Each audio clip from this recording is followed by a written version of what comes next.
வணக்கம். நாளேடுகளில் நமது பார்வையூடாக சந்திக்கின்றோம். இன்று 10ஆம் திகதி பிப்ரவரி மாதம் 2017ஆம் ஆண்டு வெள்ளிக்கிழமை. வழக்கம் போன்று இன்றைய தினம் எமது கரங்களில் கிடைக்கப்பெற்றுள்ள பத்திரிகைகளின் முன்பக்க செய்திகளை பார்க்க உள்ளோம். அந்த வகையில் இன்றைய தினம் வெளியாகியுள்ள வீரகேசரியின் பிரதான செய்தி: ஆட்சி அமைப்பதில் கடும் போட்டி, ஆளுநருடன் பன்னீர் சசிகலா சந்திப்பு, அறம் நிச்சயம் வெல்லும், ஆதரவு பட்டியல் கையளிப்பு என்ற தலைப்பில் வெளியாகியுள்ளது. தமிழக முதலமைச்சர் பன்னீர்செல்வத்தின் அதிரடியான அறிவிப்பை அடுத்து தமிழகத்தில் ஏற்பட்டுள்ள அரசியல் கொந்தளிப்பு நிலை தொடர்ந்து வருகின்றது. தமிழக ஆளுநர் வித்யாசாகர் ராவை நேற்று முதலமைச்சர் ஓ பன்னீர்செல்வமும் அதிமுகவின் பொதுச் செயலாளர் சசிகலாவும் சந்தித்து பேசியுள்ளதுடன் ஆட்சி அமைப்பதற்கு அனுமதியும் கோரியுள்ளனர். ஆனாலும் ஆளுநர் உறுதியான முடிவொன்றினை அறிவிக்காமையினால் தமிழக அரசியலில் தொடர்ந்தும் குழப்பம் நிலவி வருகின்றது என்று அந்த செய்தி தொடர்ந்து செல்கின்றது. இன்றைய வீரகேசரி பத்திரிகையின் முன்பக்கத்தில் வெளியாகியுள்ள மற்றொரு செய்தியாக, தமிழ் எம்பிக்களை வெளியேற்றிய பின்னரே அமைச்சர்களுடன் பேச்சு, மகஜரும் கையளிக்கப்படவில்லை, பேச்சுவார்த்தையும் தோல்வி என்ற தலைப்பிலான ஒரு செய்தி கட்டமிடப்பட்ட செய்தியாக பிரசுரிக்கப்பட்டுள்ளது. அலரி மாளிகையில் நேற்று அமைச்சர்கள் மற்றும் போலீஸ் மா அதிபர் ஆகியோரை சந்தித்து பேச்சுவார்த்தை நடத்தி காணாமலாக்கப்பட்டவர்களின் உறவினர்கள் சர்வதேச விசாரணை ஊடாகவே தமது பிரச்சினைக்கு தீர்வு காண முடியும் என்பதை வலியுறுத்தியுள்ளனர் என்று அந்த செய்தி 9ஆம் பக்கத்திற்கு தொடர்ந்து செல்கின்றது. இன்னுமொரு செய்தியாக, தீர்வின்றி தொடரும் கேப்பா பிளவு மக்களின் காணி மீட்பு போராட்டம், தென்பகுதி மக்களும் நேரில் வந்து ஆதரவு என்ற தலைப்பிலான ஒரு செய்தி வெளியாகியுள்ளது. அது தவிர 5 மாணவர்கள் உள்ளிட்ட 11 பேரின் கடத்தல் விவகாரம், நேரடியாக தொடர்புபட்ட அனைவரையும் உடன் கைது செய்ய நீதிமன்றம் உத்தரவு என்ற தலைப்பிலான ஒரு செய்தியும் இன்றைய வீரகேசரியின் முன்பக்கத்தில் இடம் பிடித்துள்ளது. கொழும்பு மற்றும் அதனை அண்டிய பகுதிகளில் வைத்து 2008ஆம் ஆண்டு 5 மாணவர்கள் உள்ளிட்ட 11 பேர் கடத்தப்பட்டு காணாமல் போக செய்யப்பட்ட சம்பவத்துடன் நேரடியாக தொடர்புபட்ட அத்தனை பேரையும் உடனடியாக கைது செய்து நீதிமன்றில் ஆஜர்படுத்துமாறு கோட்டை நீதிவான் லங்கா ஜெயரத்ன நேற்று உத்தரவு பிறப்பித்தார் என்று அந்த செய்தி தொடர்ந்து செல்கின்றது. மற்றொரு செய்தியாக, பெருந்தோட்ட மக்களின் வாழ்வாதாரத்தை மேம்படுத்த சகல வழிகளிலும் நடவடிக்கை, ஊட்டுவள்ளிபுரம் புதிய கிராம திறப்பு விழாவில் ஜனாதிபதி உறுதி என்ற செய்தியும் இன்றைய வீரகேசரியின் முன்பாக்கத்தில் இடம் பிடித்துள்ளது. அடுத்ததாக இன்றைய தினக்குரல் பத்திரிகையினை பார்க்கலாம். தினக்குரலின் பிரதான செய்தி: 13க்கு அப்பால் தீர்வு இல்லை, அரசு உறுதிப்பட அறிவிப்பு என்று வெளியாகியுள்ளது. இந்த செய்தி 10ஆம் பக்கத்திற்கு விரிவாக செல்கின்றது. அது தவிர காணாமல் ஆக்கப்பட்டோரின் உறவினர்களின் எதிர்ப்பால் அலரி மாளிகை சந்திப்பில் தமிழ் கூட்டமைப்பு வெளிநடப்பு என்ற தலைப்பிலான ஒரு செய்தியும் இன்றைய தினக்குரலின் முன்பக்கத்தில் இடம் பிடித்துள்ளது. காணாமலாக்கப்பட்டோர் விடயம் தொடர்பான பேச்சில் தமிழ் தேசிய கூட்டமைப்பின் பாராளுமன்ற உறுப்பினர்கள் இருப்பார்களாயின் தாங்கள் பங்கு கொள்ளப் போவதில்லை என காணாமலாக்கப்பட்டோரின் உறவினர்கள் அலரி மாளிகையில் நடைபெற்ற சந்திப்பின் போது தெரிவித்ததை அடுத்து தமிழ் தேசிய கூட்டமைப்பு பாராளுமன்ற உறுப்பினர்கள் வெளியேறி சென்ற சம்பவம் இடம்பெற்றதாக அந்த செய்தி தொடர்ந்து செல்கின்றது. இன்னும் ஒரு செய்தியாக, அனைத்து தரப்பினரும் பேசி சைட்டம் பிரச்சினைக்கு தீர்வு என்ற தலைப்பிலான ஒரு செய்தி இன்றைய தினக்குரலில் கட்டமிடப்பட்ட செய்தியாக வெளியாகியுள்ளது. நாட்டில் தனியார் பல்கலைக்கழகங்கள் மற்றும் மாலபே தனியார் மருத்துவக் கல்லூரி தொடர்பில் ஏற்பட்டுள்ள எதிர்ப்பு தொடர்பில் அனைவரிடமும் பேச்சுவார்த்தை மேற்கொண்டு தீர்வொன்று பெற்றுக் கொடுக்கப்படும் என ஜனாதிபதி மைத்ரிபால சிறிசேன தெரிவித்துள்ளார் என்று அந்த செய்தி பிரசுரமாகி இருக்கின்றது.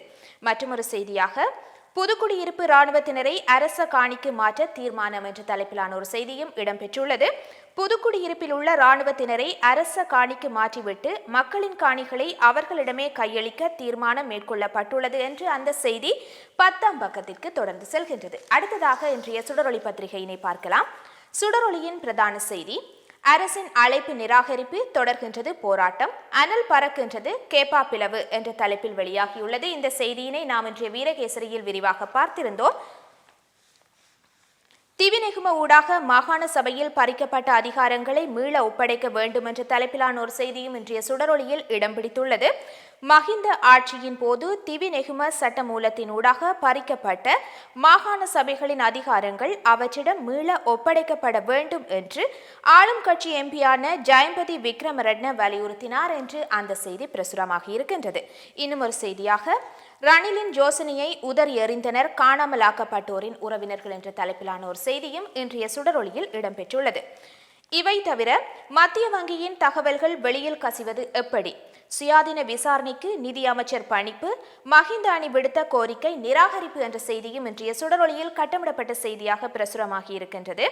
மத்திய வங்கியுடன் தொடர்புடைய சர்ச்சைக்குரிய விடயங்கள் சம்பந்தமாக நாடாளுமன்றத்தில் 2 நாட்கள் விவாதம் அவசியம் என கோரி மஹிந்த அணியினரால் முன்வைக்கப்பட்ட யோசனை நிராகரிக்கப்பட்டது என்று அந்த செய்தி வெளியாகியுள்ளது.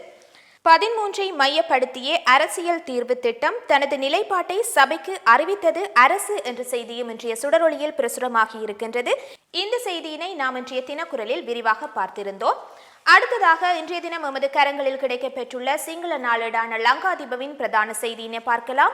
லங்காதீபவின் பிரதான செய்தி, சைட்டம் பிரஷ்னையட்ட ஜனபதி அதகசை சாதாரண விஷந்துமட்ட பொறந்துவக் என்று வெளியாகியுள்ளது. சைட்டம் பிரச்சனையில் ஜனாதிபதி தலையீடு சாதாரண தீர்வை பெற்றுக் கொடுப்பதாக உறுதி என்பதே அந்த செய்தியாகும். அடுத்ததாக ஆங்கில நாளேடான டெய்லி மிரரின் பிரதான செய்தியினை பார்க்கலாம். டெய்லி மிரரின் பிரதான செய்தி, new constitution government intense going in for referendum with SLFP support என்று வெளியாகியுள்ளது. புதிய அரசமைப்பு உருவாக்கம், ஸ்ரீலங்கா சுதந்திர கட்சி ஆதரவுடன் வாக்கெடுப்பு நடத்த அரசு விரும்புவதாக அமைச்சர் கிரியல்ல தெரிவிப்பு என்று அந்த செய்தி வெளியாகியுள்ளது. இவை இன்றைய தினம் வெளியாகியுள்ள தேசிய பத்திரிகைகளின் முன்பக்கத்தில் இடம் பிடித்துள்ள முக்கிய செய்திகள். அடுத்ததாக இன்றைய பத்திரிகைகளில் வெளியாகியுள்ள ஆசிரியர் தலையங்கத்தினை பார்க்கலாம். அந்த வகையில் வீரகேசரியின் ஆசிரியர் தலையங்கம், நம்பிக்கையின்மையை அதிகரிக்கும் அரசாங்கத்தின் செயற்பாடுகள் என்ற தலைப்பில் வெளியாகியுள்ளது. யுத்த காலத்தில் இடம்பெற்றதாக கூறப்படும் மனித உரிமை மீறல்கள், மனிதாபிமான சட்ட மீறல்கள் என்பவற்றினால் பாதிக்கப்பட்ட மக்களுக்கு விசேட நிதி பொறிமுறை ஒன்றின் ஊடாக நீதி நிலைநாட்டப்பட வேண்டும் என உள்நாட்டிலும் சர்வதேச மட்டத்திலும் வலியுறுத்தப்பட்டு வருகின்ற நிலையில் அரசாங்கமானது போர்க்குற்ற விசாரணையை விட புதிய அரசியல் அமைப்பை உருவாக்குவதற்கு முக்கியத்துவம் அளிப்பதாக தெரிவித்து வருகின்றது.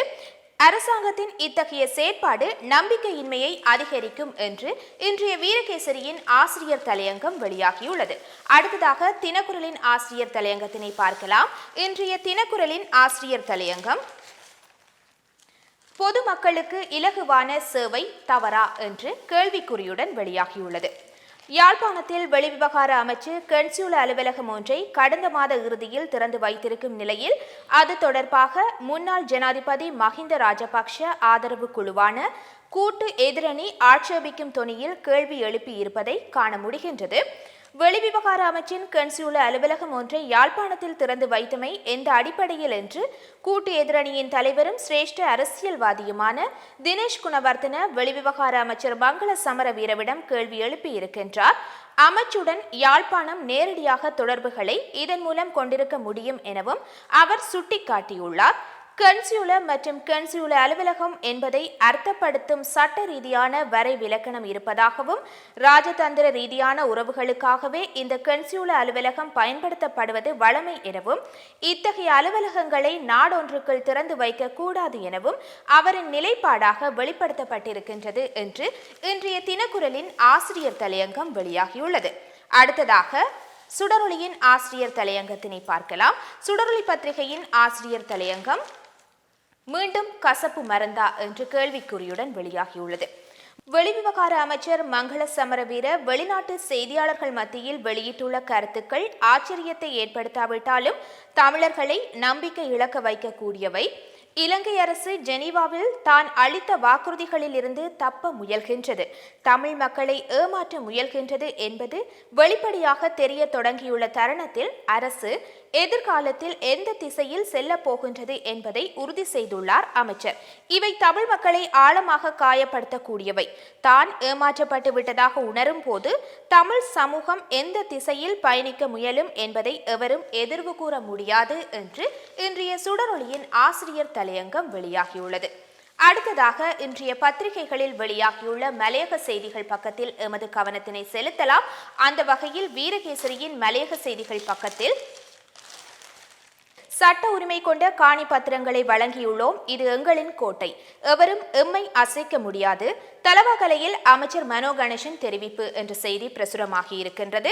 தொடர்ந்து இன்றைய பத்திரிகைகளில் வெளியாகியுள்ள சர்வதேச மற்றும் இந்திய செய்திகளில் எமது கவனத்தினை செலுத்தலாம். வீரகேசரியின் உலக செய்திகள் பக்கத்தில் சீனாவுடன் ஆக்கப்பூர்வமான உறவுகளை கட்டியெழுப்ப விரும்புவதாக குறிப்பிட்டு டொனால்ட் ட்ரம்ப் கடிதம்.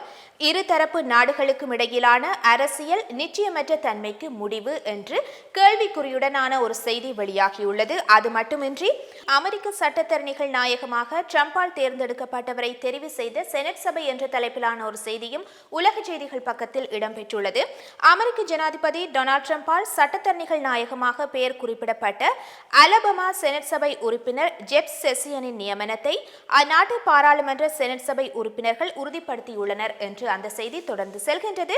இவை தவிர அகதி சிறுவர்களை மீள்குடியமர்த்துவதற்கான திட்டத்தை முடிவுக்கு கொண்டு வருவதாக பிரித்தானியா அறிவிப்பு என்ற செய்தியும், பிரித்தானிய பாராளுமன்ற மேல் சபை உறுப்பினர்கள் பிரெக்சிட் சட்ட மூலத்திற்கு ஆதரவாக வாக்களிப்பு என்ற செய்தியும் இன்றைய உலக செய்திகள் பக்கத்தில் இடம் பிடித்துள்ளது. அதுபோன்று இந்திய செய்திகள் பக்கத்தினை பார்க்கலாம். இன்றைய வீரகேசரி பத்திரிகை தனது பிரதான செய்தியாக இந்திய செய்தியையே வெளியிட்டிருந்தது. அதனை நாம் விரிவாக பார்த்திருந்தோம். அது தவிர பணிவான பன்னீர் துணிவாக மாறியமையால் கரைகிறதா சசி ஆதரவு என்ற செய்தியும் கேள்விக்குறியுடன் இன்றைய வீரகேசரியின் இந்திய செய்திகள் பக்கத்தில் இடம் பிடித்துள்ளது. அதிமுக உட்கட்சி மோதலின் பின்னணியில் பாஜக சுப்பிரமணியம் சுவாமி ஒப்புதல் வாக்குமூலம் என்ற செய்தியும் இந்திய செய்திகள் பக்கத்தில் இடம்பெற்றுள்ளது. அது தவிர எத்தனை விசாரணை ஆணைக்குழு வந்தாலும் கவலை இல்லை, முதல்வர் ஆவேன் என்ற தலைப்பிலான ஒரு செய்தியும் இடம்பெற்றுள்ளது. ஜெயலலிதாவின் மரணம் தொடர்பில் எத்தனை விசாரணை ஆணைக்குழு வந்தாலும் கவலை இல்லை என்று அதிமுக பொதுச் செயலாளர் சசிகலா தெரிவித்துள்ளார் என்று அந்த செய்தி தொடர்ந்து செல்கின்றது. அடுத்ததாக யாழ் பிராந்திய பத்திரிகைகளான உதயன், வலம்புரி மற்றும் காலை கதிரின் பிரதான செய்திகளை பார்க்கலாம். உதயனின் பிரதான செய்தி 13 தாண்டி தீர்வு நகராது, மஹிந்த அணிக்கு உறுதியளித்தார் சபை முதல்வர் லக்ஷ்மண் கிரியல்ல என்று வெளியாகியுள்ளது. இந்த செய்தியினை நாம் இன்றைய தினக்குரல் மற்றும் சுடரொளி பத்திரிகைகளில் விரிவாக பார்த்திருந்தோம். வலம்புரியின் பிரதான செய்தி, என்னை விரட்டினாலும் தமிழர்களுக்காக பேச இன்னொருவர் வருவார், அமைச்சர் தயாசிரிக்கு முதலமைச்சர் விக்கி பதிலடி என்று வெளியாகியுள்ளது. காலை கதிரின் பிரதான செய்தி, அரசமைப்பு வழிகாட்டல் குழு இனி ஆக்கப்பூர்வமாக நகரும், அடுத்த கூட்டம் செவ்வாய் அன்று என்று வெளியாகியுள்ளது. நிறைவாக இன்றைய தினம் பத்திரிகைகளில் வெளியாகியுள்ள கேலி சித்திரங்களில் எமது பார்வையினை செலுத்தலாம். அந்த வகையில் இன்றைய தினக்குரலில் வெளியாகியுள்ள கேலி சித்திரம், இலங்கை அரசு வெளிநாட்டு முதலீட்டாளர்களை வரவேற்கின்ற போதிலும் இலங்கையில் இடம்பெற்று வருகின்ற சைட்டம் எதிர்ப்பு போராட்டங்கள், தனியார் மயமாக்கலுக்கு எதிரான போராட்டங்கள் உள்ளிட்ட பல்வேறான போராட்டங்களால் இலங்கை வருகை தரும் வெளிநாட்டு முதலீட்டாளர்கள் திரும்பி செல்வதை சித்தரிப்பதாக இன்றைய தினக்குரலின் கேலி சித்திரம் அமைந்துள்ளது. அடுத்ததாக சுடரொளியின் கேலி சித்திரத்தினை பார்க்கலாம். சுடரொளியின் கேலி சித்திரம், கேப்பாபிலவு விமான படைத்தள விவகாரத்தில் கேப்பாபிலவு மக்கள் வீதிகளில் தூக்கி எறியப்பட்டுள்ளனர் என்பதை சித்தரிப்பதாக இன்றைய சுடரொளியின் கேலி சித்திரம் அமைந்துள்ளது. இதுவரை இன்றைய தினம் இலங்கையில் வெளியாகியிருந்த தமிழ், சிங்கள மற்றும் ஆங்கில மொழி பத்திரிகைகளில் ஒரு கண்ணோட்டத்தினை பார்த்திருந்தோம். மீண்டும் ஒரு நாளேடுகளில் நமது பார்வையூடாக சந்திப்போம். வணக்கம்.